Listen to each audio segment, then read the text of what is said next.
যুদ্ধ মানেই ভয়াবহ ধ্বংসলীলা, যুদ্ধ মানেই ক্ষতি।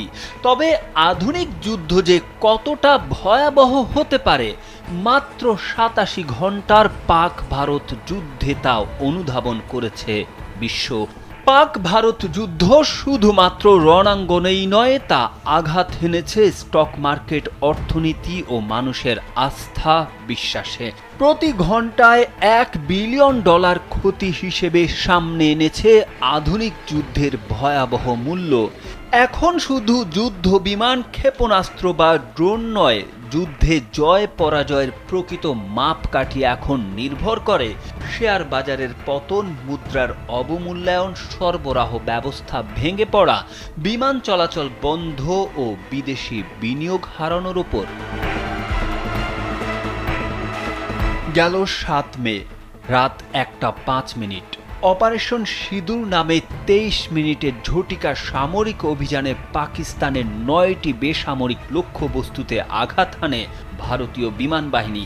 এতে ব্যবহৃত হয় ফ্রান্সের তৈরি দাসো রাফায়েল যুদ্ধ বিমান, যা বহন করছিল দূরপাল্লার ক্ষেপণাস্ত্র স্কাল্প ইজি স্টর্ম শ্যাডো। ভারতের হামলার প্রতিক্রিয়ায় পাকিস্তান তাদের মূল মিশন পরিচালনায় ব্যবহার করে চীনের যুদ্ধবিমান শেংডু জে-10। এতে ভারতের ৫টি যুদ্ধ বিমান এবং ১২টি ড্রোন ভূপাতিত করার দাবি করে ইসলামাবাদ। পাকিস্তান একটি যুগান্তকারী এবং বিরল রেকর্ড গড়ে। তারা ফ্রান্সের তৈরি ৩টি দাসো রাফায়েল 4.5 প্রজন্মের যুদ্ধ বিমান ভূপাতিত করে, যা ছিল এই প্ল্যাটফর্মের প্রথম নিশ্চিত যুদ্ধক্ষেত্রের ক্ষতি। যুদ্ধের পরিণতিতে সবচেয়ে বড় ধাক্কা খায় ভারতের স্টক মার্কেট। এছাড়াও দেশটির আকাশপথ ও বিনিয়োগে বড় ধরনের পতন হয়। ৮৭ ঘন্টা ২৫ মিনিট ধরে চলা এই সংঘাতের মধ্যে নিফটি 50 ও বিএসই সেন্সেক্স সূচক অনুযায়ী $৮২ বিলিয়ন মার্কেট ক্যাপিটাল হারায় ভারত। উত্তর ভারতের আকাশপথ বন্ধ থাকায় প্রতিদিন $৮ মিলিয়ন বাণিজ্য ক্ষতি হয়।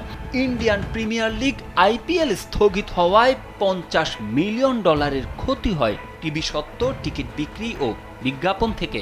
সামরিক অভিযানে খরচ $১০০ মিলিয়ন। রাফায়েল যুদ্ধ বিমানের ক্ষতির মূল্য $৪০০ মিলিয়ন। পণ্য পরিবহন ও সরবরাহ ব্যবস্থা বিঘ্নিত হওয়ায় ক্ষতি দাঁড়ায় $২ বিলিয়ন। বিনিয়োগকারীদের আস্থা হারানো ও সরাসরি বৈদেশিক বিনিয়োগ কমার নেতিবাচক প্রভাব তো আছেই। মোট আর্থিক ক্ষতির পরিমাণ আনুমানিক $৮৩ বিলিয়ন। অন্যদিকে পাকিস্তানেরও ক্ষতি কম হয়নি। দেশটির কেএসি 100 সূচক ৪.১% কমে যাওয়ায় স্টক মার্কেট থেকেও উধাও হয়ে যায় $২.৫ বিলিয়ন পুঁজি।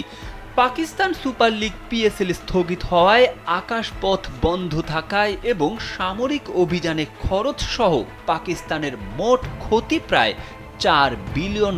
তবে এই সংঘাতে পাকিস্তানের চেয়ে ভারতের ক্ষতি হয়েছে প্রায় ২২ গুণ বেশি। তারেক আহমেদ, কালবেলা।